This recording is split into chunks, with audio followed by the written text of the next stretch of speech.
नमस्कार दोस्तों, स्वागत है आपका हमारे YouTube चैनल पर, जहां हम लाते हैं आपके लिए ताज़ा और महत्वपूर्ण खबरें।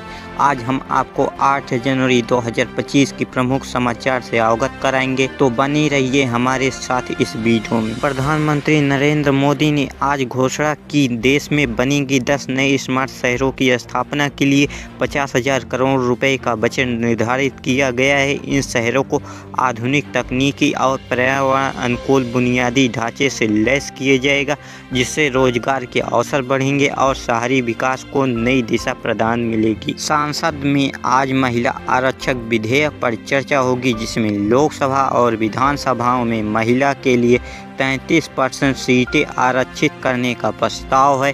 यह विधेयक महिलाओं के राजनीतिक सशक्तिकरण की दिशा में एक ऐतिहासिक कदम माना जा रहा है। भारत सरकार ने 6 राज्यों को जोड़ने के लिए नई वंदे भारत ट्रेन शुरू करने की घोषणा की है। ये ट्रेन तेज, आधुनिक और यात्रियों को आरामदायक सुविधाएं प्रदान करेगी, जिससे यात्रा का अनुभव बेहतर होगा और राज्यों के बीच संपर्क बढ़ेगा। सरकार ने आज घोषणा की, गंगा सफाई मिशन में अब तक 85% काम पूरा हो चुका है और परियोजना मार्च तक अंतिम चरण में पहुंच जाएगा। इस मिशन के तहत गंगा नदी को स्वच्छ और प्रदूषण मुक्त बनाने के लिए विभिन्न योजनाएं लागू की गई हैं, जिनमें सीवेज ट्रीटमेंट प्लांट और कचरा प्रबंधन प्रमुख हैं। यह मिशन गंगा के पारिस्थितिक संतुलन को बहाल करने और करोड़ों लोगों के जीवन में सुधार लाने की दिशा में एक महत्वपूर्ण कदम है। उत्तर भारत में शीतलहर का असर बढ़ गया है, जिससे 8 राज्यों में ठंड में भारी वृद्धि हुई है। पंजाब, हरियाणा, राजस्थान, उत्तर प्रदेश, बिहार,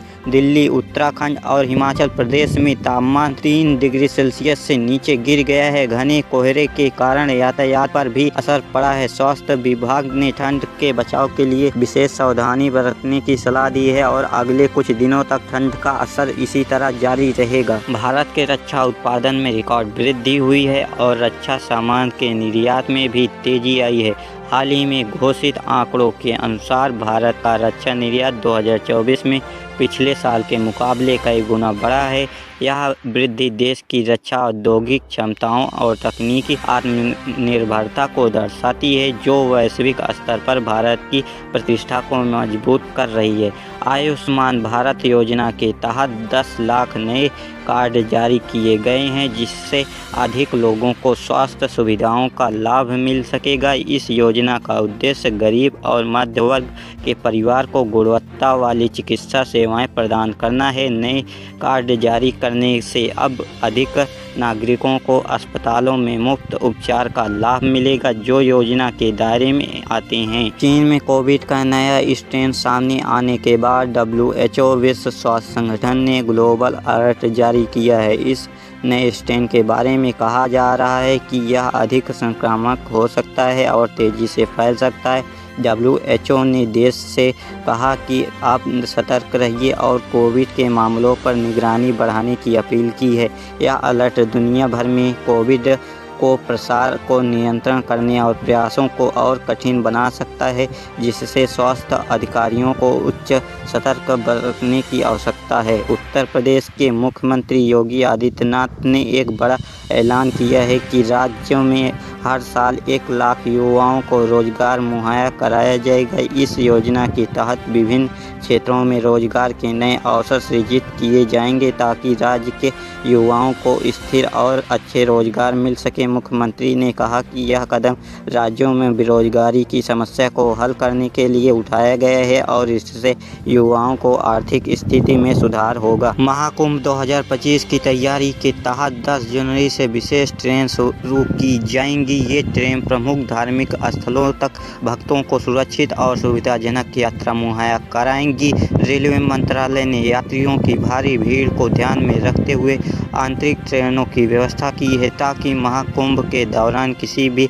प्रकार से असुविधा न हो। यह पहल कुंभ मेला क्षेत्र में पहुंचने वाले लाखों श्रद्धालुओं के लिए एक बड़ी राहत साबित होगी। शिक्षा भर्ती के लिए नई प्रक्रिया 20 जनवरी से शुरू होगी। इस प्रक्रिया के तहत विभिन्न सरकारी स्कूलों में शिक्षकों की नियुक्ति की जाएगी। राज्य सरकार ने इस भर्ती के प्रतिस्पर्धा और समयबद्ध तरीके से उम्मीदवारों का चयन सुनिश्चित करने के लिए नई गाइडलाइंसों का पालन करने का फैसला किया है। यह कदम शिक्षकों की कमी को दूर करने और गुणवत्ता वाली शिक्षा सुनिश्चित करने के लिए महत्वपूर्ण है। रबी फसल बीमा के लिए आवेदन की तिथि 15 जनवरी से किसान योजना का लाभ उठाने के लिए जल्द से जल्द आवेदन कर सकते हैं। यह योजना किसानों को रबी फसलों के नुकसान से बचाने के लिए डिजाइन की गई है, जिससे प्राकृतिक आपदाओं या अन्य कारणों से फसल नष्ट होने पर वित्तीय सहायता मिल सके। प्रधानमंत्री नरेंद्र मोदी ने जम्मू रेल डिवीजन का उद्घाटन किया है, जिससे जम्मू क्षेत्र में रेल कनेक्टिविटी में एक महत्वपूर्ण सुधार होगा। इस उद्घाटन के बाद क्षेत्रीय यात्री सेवाओं में तेजी आएगी और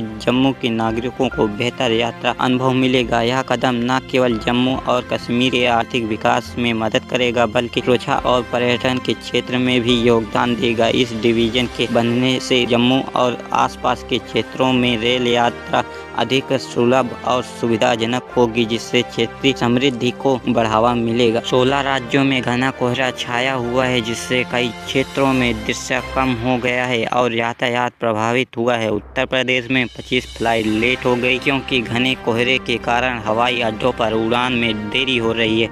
इसके साथ ही जम्मू कश्मीर में 2 फीट बर्फबारी हुई है, जिससे कश्मीर घाटी के मौसम में कठिन हो गया है और सड़क यातायात प्रभावित हुआ है। राजस्थान में 12 जिलों में अत्यधिक ठंड और कोहरे के चलते स्कूलों में छुट्टियां घोषित की गई हैं, ताकि बच्चों को ठंड से बचाया जा सके।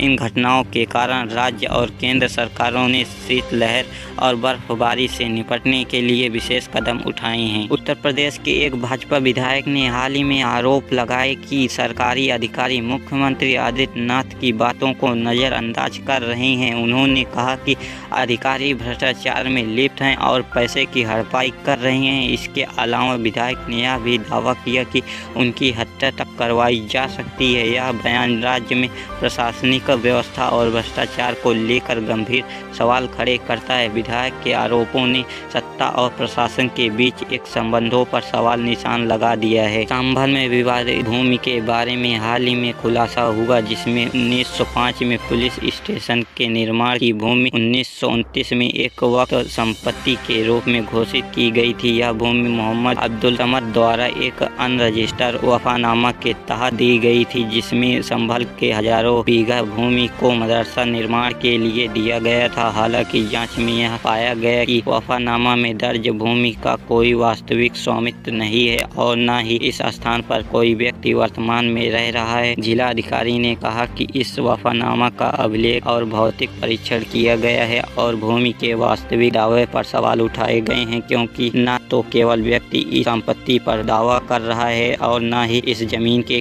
ठोस दस्तावेज का समर्थन है। जगदीप सिंह भारतीय मूल के सीईओ क्वांट स्पेस में स्थापक और पूर्व सीईओ जो अब तक के सबसे ज्यादा सैलरी पाने वाले व्यक्ति बन गए और वह हर दिन लगभग 48 करोड़ रुपए कमाते हैं, जो सालाना 17,500 करोड़ रुपए के बराबर है। यह आय इलेक्ट्रॉनिक वाहनों के लिए एक बैटरी निर्माण करने वाली उनकी कंपनी में आती है, जिसमें वो अपना सारा पैसा निवेश में शामिल किए हैं। मुख्यमंत्री अरविंद केजरीवाल ने दिल्ली के आगामी चुनावों के लिए कई बड़ी घोषणाएं की है। उनके द्वारा प्रस्तुत 12 कार्यकर्ताओं पर 1000 वोटर्स का एक मॉडल योजना और रेवड़ी जैसे शब्दों का प्रयोग करते हुए चुनावी लाभ के लिए बड़े वादे किए हैं। इस वादे में उन्होंने महिलाओं को हर महीने 1000 देने, फ्री बिजली और स्वास्थ्य सेवाओं का लाभ सहित कई मुफ्त शिक्षा की बात की है। कासगंज में SBI के 32 वर्षीय असिस्टेंट मैनेजर ने आत्महत्या कर ली। उन्होंने फांसी लगाकर जान दी और उनकी पत्नी का कहना है कि